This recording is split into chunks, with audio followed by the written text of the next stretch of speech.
Então nós não podemos negligenciar esses princípios claros, porque lá na frente o erro vai ser muito maior. É o inimigo que precisa apenas de uma brecha para destruir a igreja por completo. Queridos, olhe para a Europa. A Europa, ela exportava pregadores para tudo que é lado, inclusive aqui. Hoje em dia, a única coisa que a Europa exporta é pornografia, promiscuidade, coisas que não prestam, porque começaram a ceder a esse tipo de coisa. Começaram a ceder à pressão cultural. Se tem algo que é forte hoje em dia em nossa sociedade, chama-se pressão cultural. Eu já conversei com amigos pastores de igrejas sérias, dizendo que, puxa, mas a pressão para ordenar a mulher aqui está forte demais. Todo mundo falando. Nós não podemos sucumbir diante desta pressão do mundo. Qual que é a diferença do falso para o verdadeiro pastor? O falso não é aquele que fala apenas em nome do diabo, não é apenas aquele que fala o que Deus não disse. O falso é também aquele que, com medo de ser verdadeiro e perder pessoas, consequentemente perder a arrecadação, ele então suprime algumas coisas que estão claras na Escritura. Como eu disse, a cultura era outra. Sim, a cultura era outra. Só que os princípios são eternos. Os princípios da palavra de Deus não mudam, então nós não podemos negar a Escritura, nós não podemos fazer um malabarismo para encaixar aqui algo que fique bom para você, e não podemos, principalmente, mentir com algo óbvio que nós vimos. Eu quero passar alguns princípios aqui. Põe primeiro ali, por favor, Miguel. Primeiro, a mulher não deve exercer autoridade de homem ou sobre o homem. Chesterton, ele diz assim: chegará um dia em que teremos que provar ao mundo que a grama é verde. Exatamente o que nós temos que fazer hoje. Temos que, através de um texto claro deste, explicar. Não pode. Tem um texto que muitos têm dificuldade também, a respeito do dom de línguas, principalmente os nossos irmãos pentecostais. Eles vão falar aqui em Atos 2 ali, né, sobre a língua dos anjos lá e tal. E se você ler apenas o texto de forma corrida, você vai ver que o texto explica. Quais são aqueles idiomas ali? Ele diz, olha, não somos os partos, medos, elamitas, Mesopotâmia, Frígia, Ásia, Panfilha, Cirene, e cita várias cidades. E ainda diz assim, como nós ouvimos esses homens falar da nossa própria língua materna? Daí então você vem e mostra para um pentecostal isso. Pô, está claro aqui. Esse dom de língua que vocês falam, esse monte de sílabas desconexas, não tem a ver com o dom de Atos 2 de Pentecostes, porque aqui está explícito, são idiomas. Língua materna, o que é língua materna nossa? É o português. Daí você precisa provar para um pentecostal que a grama é verde. Mesmo contexto claro. E a mesma coisa em relação ao pastorado feminino. Primeiro, esse texto aqui que nós lemos de Timóteo, meu irmão, nunca houve dúvida a respeito dele. Toda a Escritura corrobora para isso. Para que a mulher cumpra o seu papel que não é de liderança. Não porque ela é menos de forma alguma. As irmãs sabem. Tem muitas irmãs que são muito mais capazes que os homens. As irmãs têm o dom de fazer mais de uma coisa ao mesmo tempo. Você já viu o homem fazer duas coisas junto? Não, falaram não. Não, esse não foi forte, é indireto, hein? Você pode falar, ó. Você pode falar, ó, dá uma olhadinha no leite, só que fica de olho no feijão. Ou vai queimar o feijão, vai derramar o leite. Não dá, somos limitados. Eu vi esse de um vídeo, não sei quem mandou pra mim. A mulher tá lá, ela põe a água para ferver. E ela põe a água para ferver e ela sai para dobrar roupa, pendurar, voltar, limpa, faz isso, faz um monte de coisa. O homem põe a água para ferver e faz o quê? Até ferver. Não tem a ver com capacidade. Tem a ver com ordenação divina. Além disso, eu desafio você, minha irmã e meus irmãos. Cite apenas uma passagem de uma mulher liderando o povo de Deus congregado. De uma mulher ensinando o povo de Deus de forma pública, como nós temos os cultos. Apenas uma. Você não vê um exemplo sequer de sacerdotisa, a não ser sacerdotisa de Baal. Ah, isso daí você vê. tinha os sacerdotes, tinha os sumos sacerdotes, era da tribo de Arão, eram os descendentes de Arão, e sempre homem, você não vê uma mulher. E aí, então Jesus Cristo, ele vem e escolhe 12 apóstolos. No meio do caminho, um se dizia, que já era um desviado, só estava ali apenas fingindo. Judas morre, e então precisa de mais um. Lembrando, a mãe de Jesus estava ali junto com eles. Se você quisesse escolher uma mulher para representar uma liderança, quer uma oportunidade melhor do que essa? Opa, um morreu, eu preciso completar os 12. Mamãe está comigo sempre, gente. Essa é a hora dela. O que Jesus faz? Matias. O que os apóstolos fazem, né? Escolhem Matias. Ainda assim, mesmo com a mãe de Jesus Cristo ali, ela não é escolhida porque ela era inferior de forma alguma.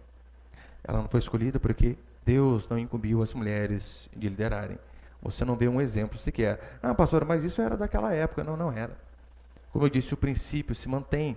Se você ler 1 Timóteo 3, onde Paulo começa a dar as características do presbítero, e às vezes você vê, né, presbítero, bispo e diácono.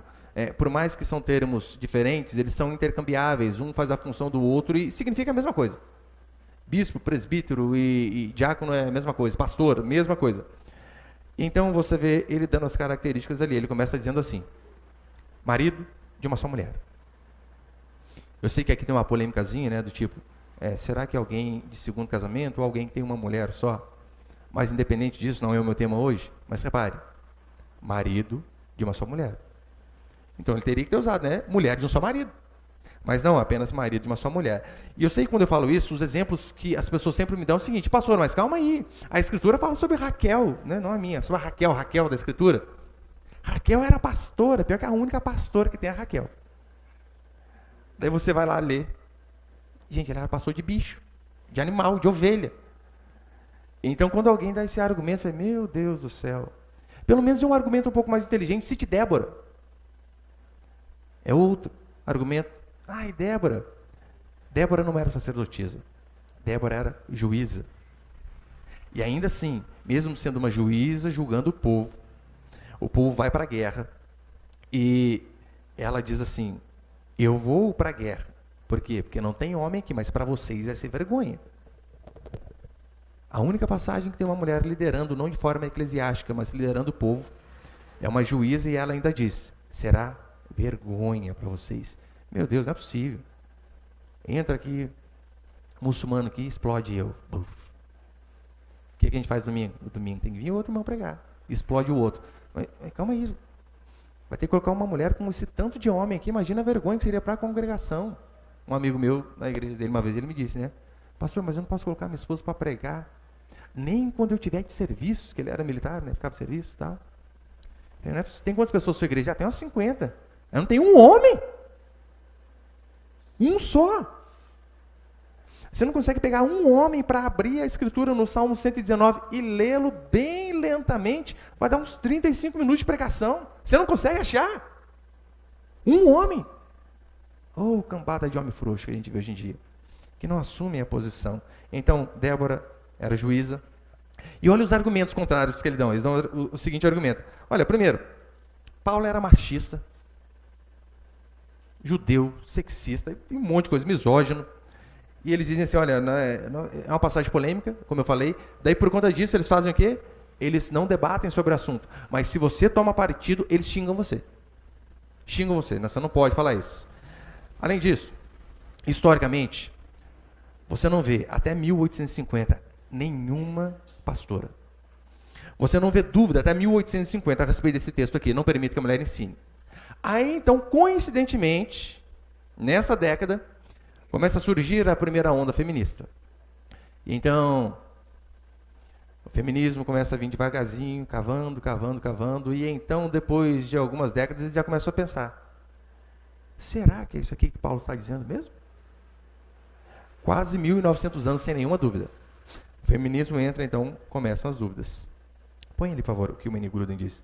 O Wayne Grudem, ele diz assim, antes do advento das publicações feministas evangélicas, Nos anos de 1970, as passagens polêmicas de hoje sobre as mulheres no ministério não eram consideradas obscuras, ou seja, não havia dúvida nenhuma. Até que começa o advento feminista. É a mesma coisa em relação a Darwin. Meu irmão, nunca se houve dúvida polêmica em relação a Gênesis. E Deus criou todas as coisas do nada, sem matéria-prima, simplesmente dizendo que haja luz, o Fiat, né? Que haja luz. Nunca houve dúvida. Daí então vem Charles Darwin, aquele doido da cabeça, e começa a implantar a questão do evolucionismo. E você precisa ter uma fé enorme para você acreditar na evolução, meu irmão. Se você acredita na evolução, você tem mais fé que muito crente. Você sabe como que Darwin diz que surgiram aqueles pescoços enormes das girafas?